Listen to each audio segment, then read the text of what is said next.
جو آدمی اللہ کے حکموں کو توڑے گا اس کی زندگی پریشان رہے گی. اب کوئی 3 کروڑ کی گاڑی میں بھی آئے گا نا اور نماز نہیں پڑھے گا اور حلال نہیں کھائے گا تو ہمیں پریشان نہیں کرے گی بڑے مزے میں نہیں. ہمیں پتا ہے اندر تڑپ رہا ہے. اس لیے کہ ہمیں قرآن نے بتا دیا کہ اس کی زندگی میں سکون نہیں ہے.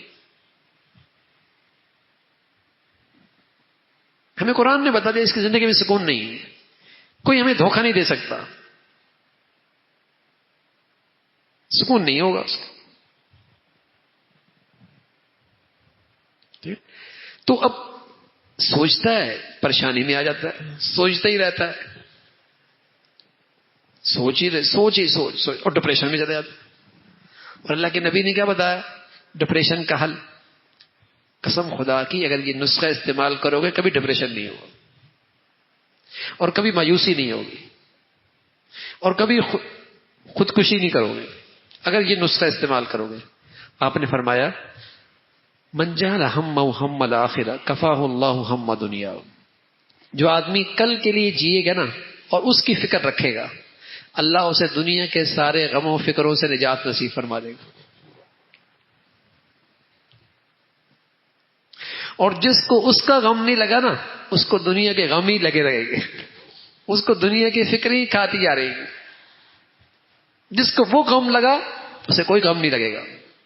نبی نے جب کہہ دیا ہے, اس کی مثال سمجھاؤں, آپ لانچ میں بیٹھے ہوں اور آپ کو پتا میں نے جانا ہے.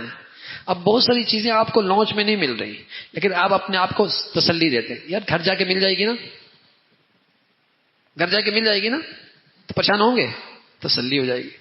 جب آپ کو یہ پتا ہو کہ جانا وہاں ہے اور آپ کو کچھ چیز نہیں ملی اور بہت ساروں کو ملی آپ کو نہیں ملی, آپ اپنے آپ کو تسلی دے دیں گے یار گھر جا کر سب کچھ مل جائے گی نا, بتائیں ڈپریشن میں جائیں گے؟ لیکن یہاں تو سبھی ڈپریشن میں. کسی کو اپنے زیادہ خوبصورت دیکھتا ہے ڈپریشن میں, اچھا قد دیکھتا ہے ڈپریشن میں, اچھی گاڑی دیکھتا ہے ڈپریشن میں, اچھا گھر دیکھتا ہے, اس کے دوست زیادہ ہیں ڈپریشن میں, بلکہ اس کے لائق زیادہ ہیں پھر بھی ڈپریشن میں. ارے پاگل لوگ ہیں, اس سے بھی ڈپریشن میں چلے جاتے لڑکے, میرے لائکس نہیں ہے. مت ماری گئی نا ڈپریشن میں. عجیب ہے.